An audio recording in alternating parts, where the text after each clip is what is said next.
processes, and culture of the organization. So basically, here the linkage is how the globalization, how the global companies take into consideration the organizational structure, what models they follow, and how they imbibe the processes and culture into the organizational functioning in totality. Now, for the companies engaged in global businesses, they have to cope up with the dual requirements. Now, today, if you see, because of the globalization, most of the companies with the objective of penetrating into the foreign nations and expanding their businesses to reach to the global markets, they come up with this two requirements or face the dual requirements.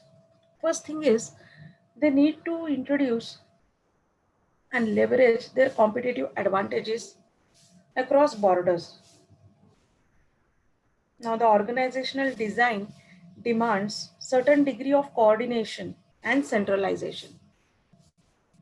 So when they are operating globally, these two things are there, that to certain degree there should also be coordination and also centralization of businesses. Secondly, they also adapt to local conditions, or we can say local demands to a certain extent. So it requires degree of decentralization and local autonomy. Now here, many of the global companies, they need to mold themselves to suit the local taste and preferences or to adhere to the norms of the local government. So as we have seen that there are external factors which operate on the businesses. Hence, these dual requirements have to be taken care of by these global companies. Now, organizational design put this both demands into action through three interlocked elements. Now, while designing this organizational structure, the companies have to take into consideration the three interlocked elements. First and foremost is the organization structure.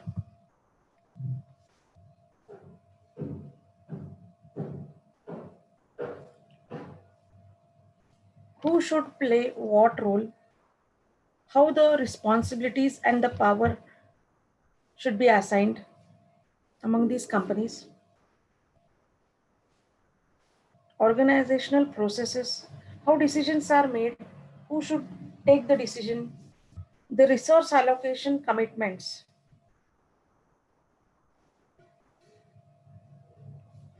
the decision making, the policies enacted, the rewards, the sanctions and control exercised. They come under this organizational processes. Organization culture, the shared values, that is the do's and don'ts in the organized. When the company thinks about the domestic country, the organizational culture is different. And when it enters into the global scenario, as far as culture is considered, there are many challenges. Hence, these three things or three interlocked elements have to be looked upon while entering into the global businesses. Now, there are certain models which are available. It depends upon the company and their objectives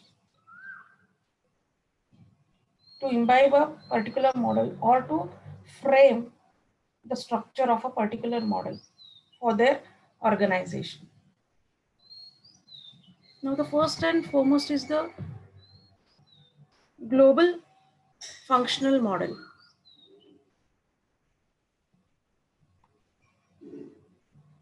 Now, the global functional design is based on worldwide centralization.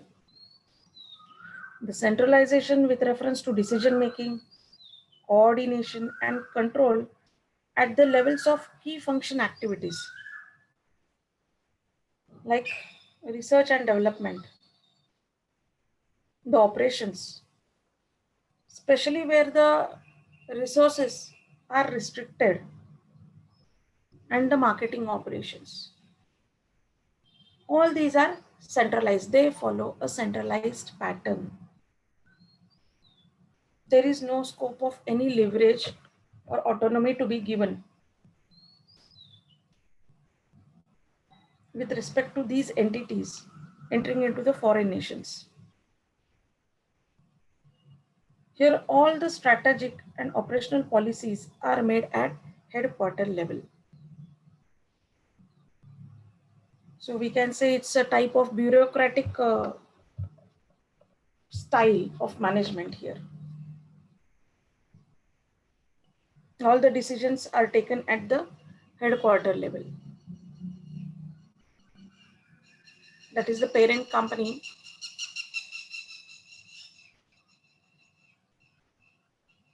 or where the company has initiated.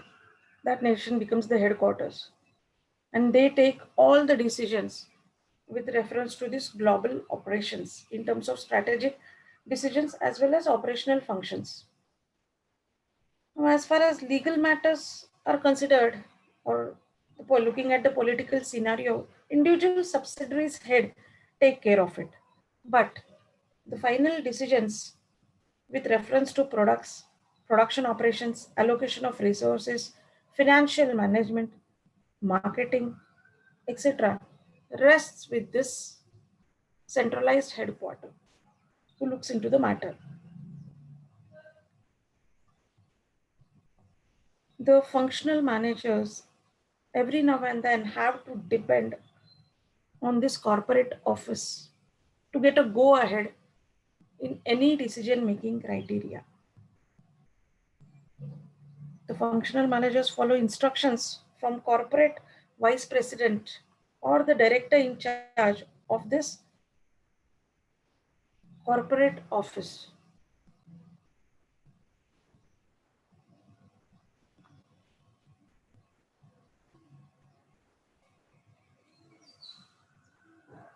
Now, central functional executives exercise global power and responsibilities. If you consider the research and development aspect, it is centralized, where only the suggestions can be given by the operational level managers. The research policies, they are led centrally. The subsidiaries with reference to research and development, they report to this central headquarters, the Division of Research and Development. They just give the clue or the feedback regarding this research and development. The lead procedure is taken care by the Central Research and Development Wing.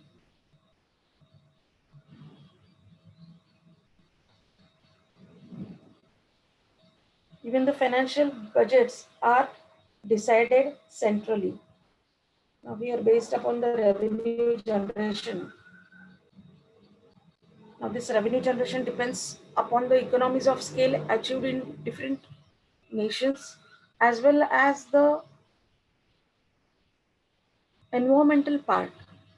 Each and every nation differs as far as the influence of external environment on the functioning of this global companies is considered, and hence the budgets are decided centrally. They are allocated centrally to these global operations. Even the reporting system is central. That is, each and every manager who is functioning or who is responsible for their own regions or nations, they have to report to the central organization. The research and development policies worldwide are governed by the central headquarters. Now here when we speak of uniqueness in this global functionalities, it leads us to the global standardization. As far as the product development is considered, the services are considered. So those products which are into the technology driven scenario or the services, those which are globally accepted, they can only fall into this category. As far as the culture is considered, the careers are globally managed. There are high level of transfers of personnel. Now here when the products are standardized and the procedures are standardized, the organization structure is standardized. Here there is no consideration of cultural context as far as the personnel is considered. Strong differentiation in the product and the technology driven industries, they form the base for such type of global functional models. Now, if you see the benefits of this structure, it leads to efficiencies obtained through the similarity of decision and policies. So here due to standardization, the efficiencies or the operating procedures get simplified. There are no complexities. One rule for everybody, one policy for everybody. For the subsidiaries who are operating in different nations,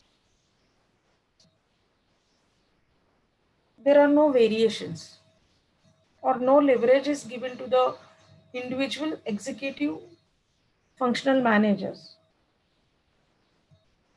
Economies of scales is achieved as there are no complexities in any of this area of production or functional roles or operational levels. It avoids duplication of efforts and it quickly shares or transfers the know-how from headquarters to the subsidiaries operating into different nations. As all are treated equally, there is no biasness in the transfer of know-how from the centralized office to the subsidiaries.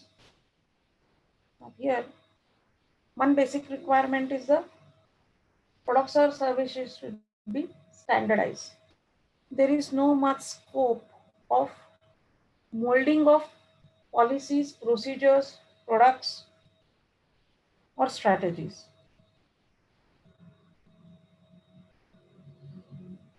Now here, when the businesses are affected by the local environment where it requires the localization, that is molding of the product with reference to local demand. So this model is not going to work there. That is one of the limitation of this global functional model. So here, when the company enters into such a global nation where the customized products are welcome and this standardized product does not suit to the taste and preference of the people in a particular nation, there such type of products will not be a welcome. Or in case of marketing mix strategy, where you consider the promotional strategies, if you are going to use a unique tool in a particular nation where it is not welcomed, then this will not work. This design or structure will not work. So this is one of the limitation of this global functional model, adapting to this global functional model.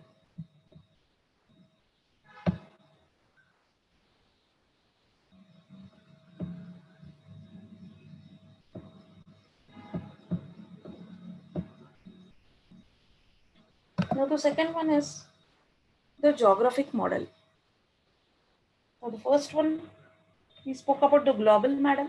The second is about the geographic model. It is exactly the opposite of what we saw in the first one, the first structure. This geographic model is based totally upon decentralization. Decentralization of decision making, coordination, and control at the subsidiary level. Now, here the company is operating in different nations. Each nation is treated as a separate entity or separate strategic business unit. The powers are decentralized. The individual unit manager, the subsidiary manager, is totally given the responsibility of that individual subsidiary unit.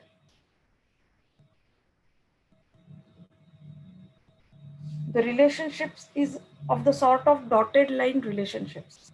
That is the relationship between the subsidiary managers and the central function authority.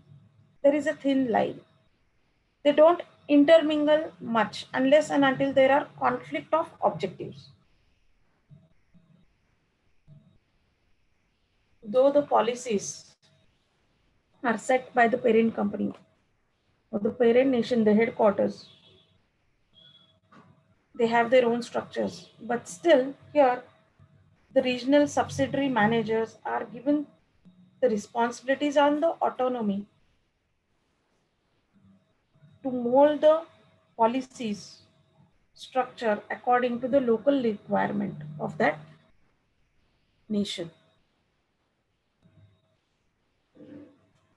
Now, here, the powers to execute the decision making criteria is given to regional executives or the national managers, those who lead a particular strategic business unit. These country managers develop strategies and adapt at the local level by taking into consideration the local environment of that country affecting the business in that region or country.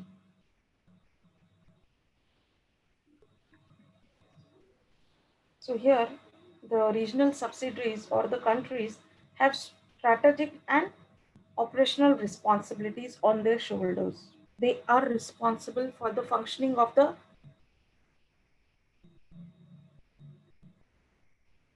operations with reference to that geographical region or area.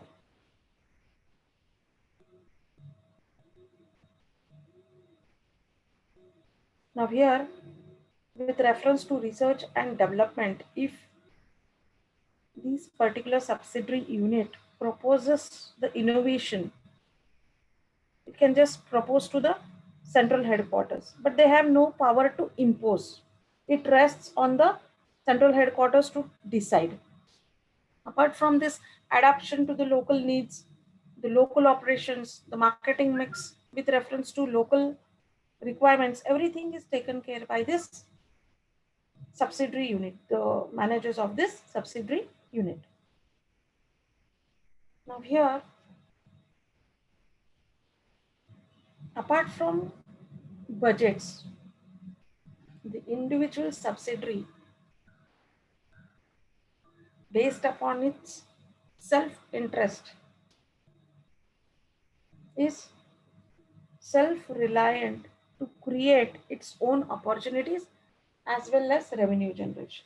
For both the things, this individual unit is responsible.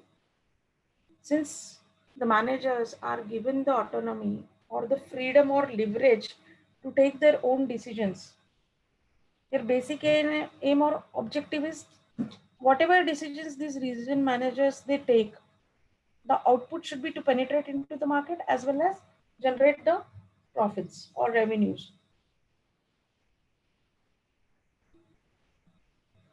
Now, these local managers have to take into consideration the cultural aspect of local adoption, molding of products, local identity, local marketing mix, frame is considered here. Now, the benefits of emphasizing on this model is the flexibility and the ability to incorporate local specificities in companies' competitive approach. The products are tailored to suit the local needs according to the taste and preference of the customers with reference to that particular nation or country. Now here, the ability to adapt and change the competitive parameter without any reference from the central headquarters or without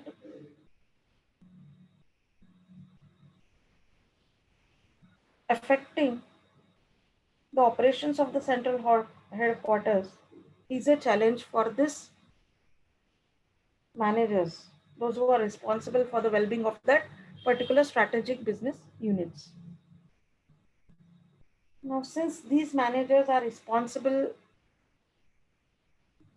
for the functioning of the operations in that particular regional operations, they have to take into consideration the competitive advantage.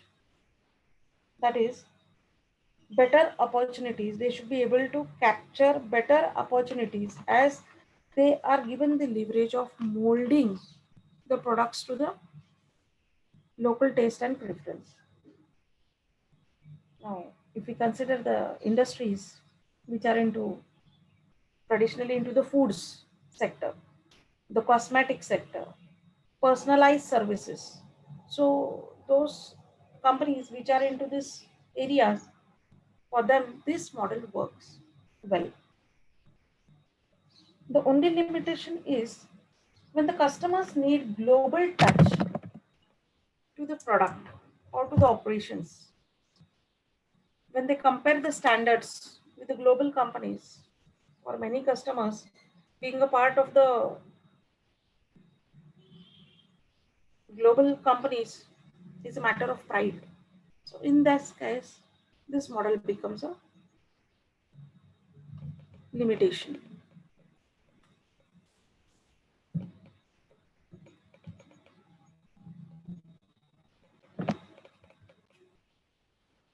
Now,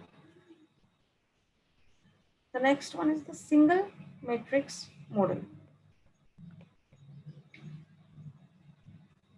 Single matrix model is an organizational design in which both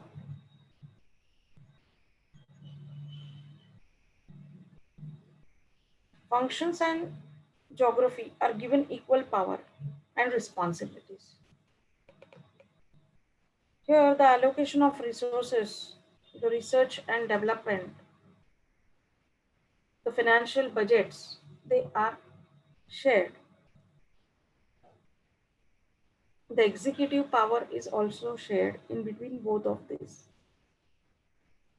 The basic objective or the purpose is to solve requirements of efficiency, leverage, and responsiveness through a dual structure. It aims to develop a culture of think globally, act locally.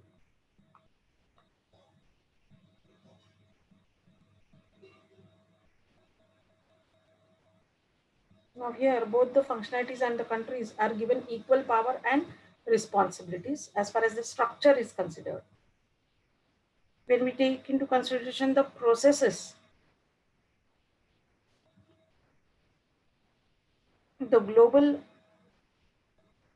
research and development budget is taken care by the global vice president, while the local budget at the subsidiary level is taken care by the individual subsidiary unit.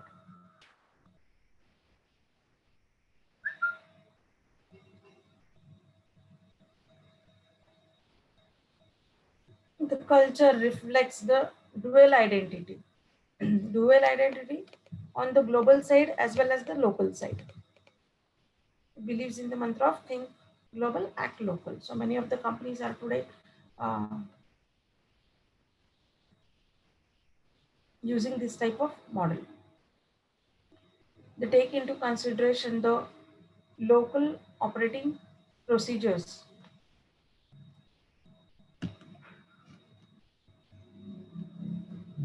Now here,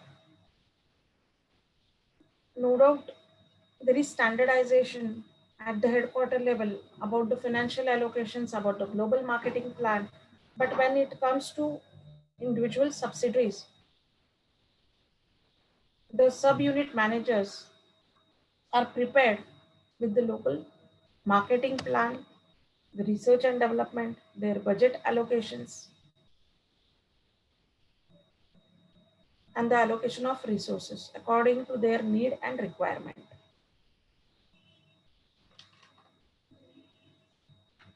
Now, here also the flexibility is given to the regional managers in the context of identifying the competitors and molding the competitive strategies, maybe with reference to pricing of the product, the promotional aspect of the product, or adapting the distribution channels. This model is most favored by MNCs.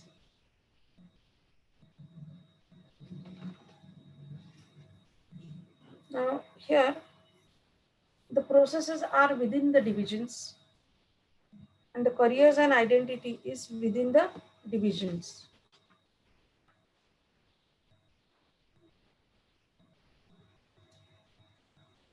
One division headquarter in one country will be different as compared to the other division headquarter in other company, while the corporate headquarters may be in some other country. So here the roles of the individual managers, they are limited to strategic planning, financial control, and operations with reference to that particular subsidiary unit.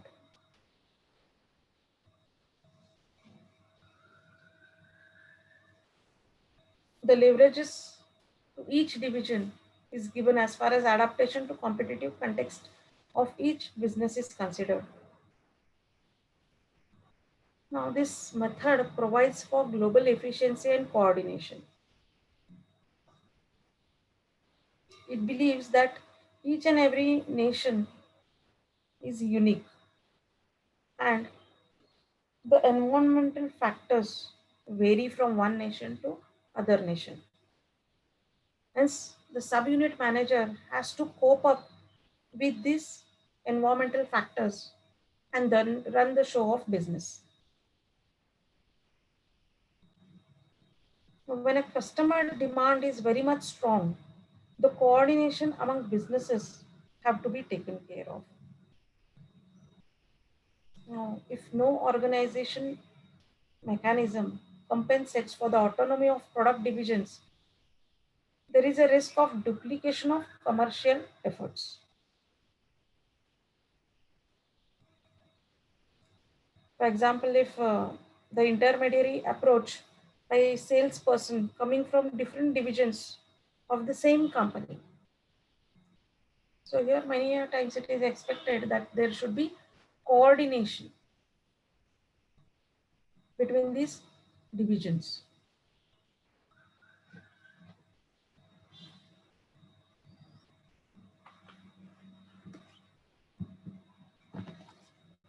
The next one is the multi-business global product division model. As the name says, multi-business. That is, the company has several businesses which are diversified in several business activities. Now, such type of companies who are into multi-business and globally operating, they have three different organizational models. They have these three options. First one is the product dimension, second one is the geographical dimension, and third is matrix model. Now here in case of product dimension model, The companies operate in different nations. Each and every product division is responsible for its own functioning.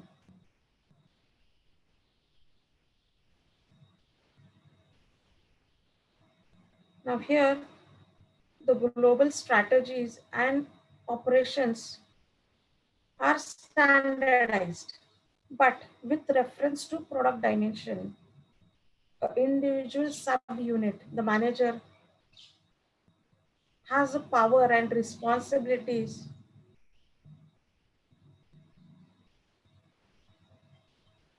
to cope up with the changing competitive environment with respect to its division. So here, based on the product division, the bifurcation is done. Now, for particular product division, the manager or the subunit manager is responsible for resource allocation, supply chain management, production processes. If the plant is then there itself, the plant manager has to take care of the back end and the forward activities and integrate them. So whole and soul processes for this manager is responsible as far as that product division is considered. This manager has the authority to take decisions with reference to the policies, processes, the HR part within the division. So that flexibility is given to this each of the divisions, and they function as a individual entities, separate entities. As far as the careers and identity is considered of the organization, it's within the divisional framework.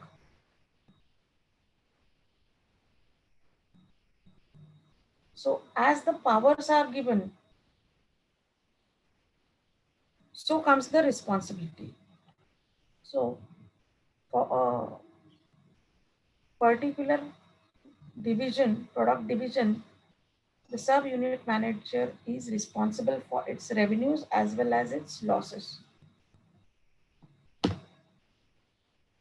He has the challenging part to play to overcome the challenges in the local market. So here also the manager is given the leverage to take the decisions based upon these environmental factors. The method provides for global efficiency and coordination. But again here, when the coordination of businesses is considered, then it's a limitation.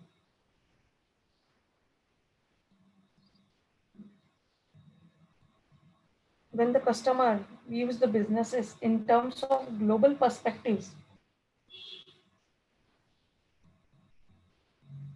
then that may prove to be a lacuna in case of this type of business. So this is the limitation.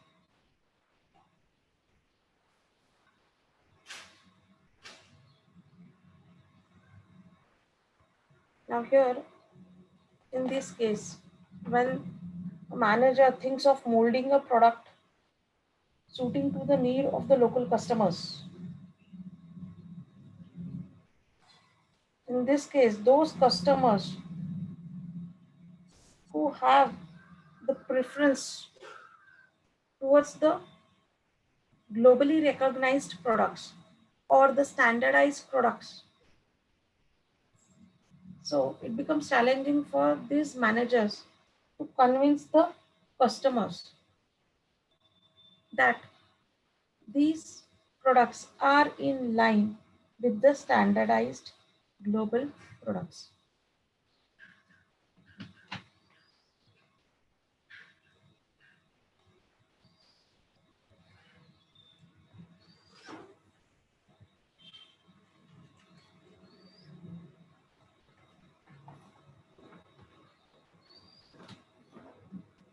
So here, coping up with the local standards, the required standards, and matching the preference of few customers who would like to be a part of this global standardized products becomes a problem.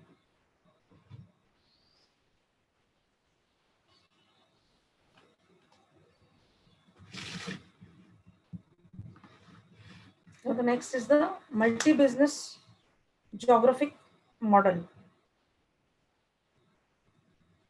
Here, the country subsidiaries are given to operate into the environment or the strategies for all the product lines in their territory. So here the managers have the total autonomy to take care of the strategic and operational functionalities as far as various product lines with reference to the global operations of their territory is considered.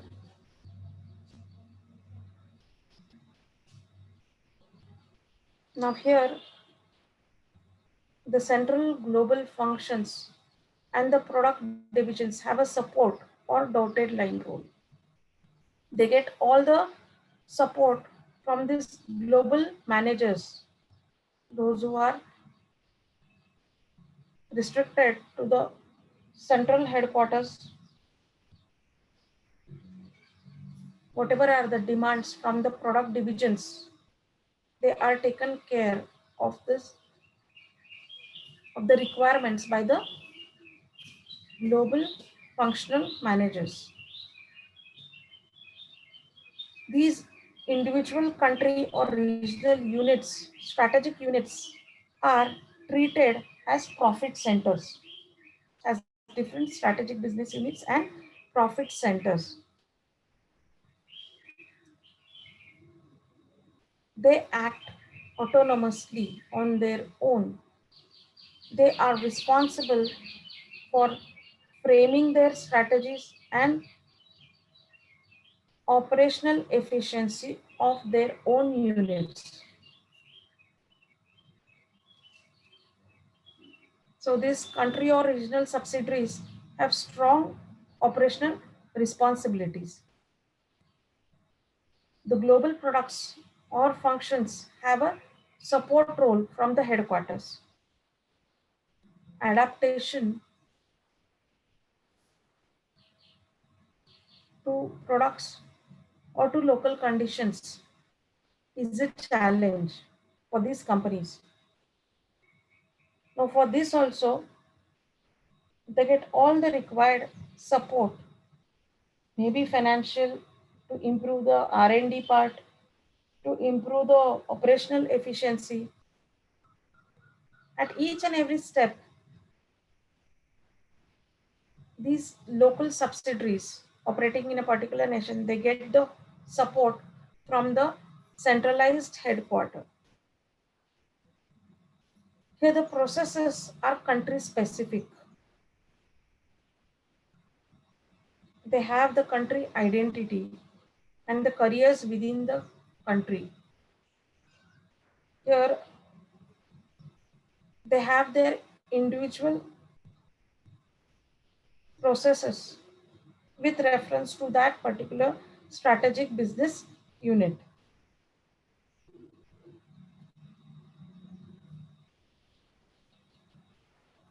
Though the flexibility is given to the strategic business unit managers, and also the authority to adapt themselves to the local conditions. It encourages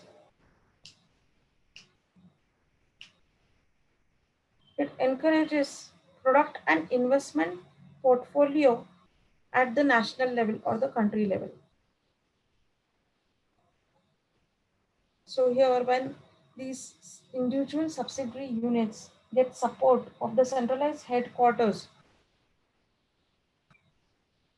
their innovations or idea of innovation is welcomed. It adds to the product portfolio of the company, and the companies are ready to invest when they are assured of revenue generation by this profit centers.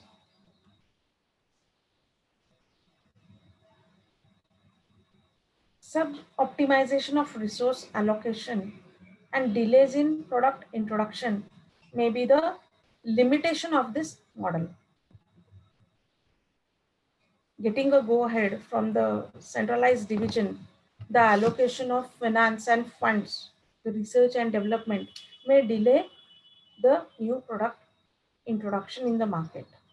This is one of the limitation of this model. Now, in industries where pressure for globalization are too high, this model leads to inefficiency and loss of competitive advantage. So here it becomes much more challenging for the subunit managers in terms of pressures for globalization, since they are more adaptive to the local policies. They take care of the local taste and preferences of the people, because ultimately they are responsible for the revenue generation. As this centralized headquarters allocate the resources, in return they also expect these to be the profit centers, gaining profits for the parent company, or the parent company where the from the headquarters. So this is about the multi-business geographic model. Now in the next session we will discuss the multi-business matrix model.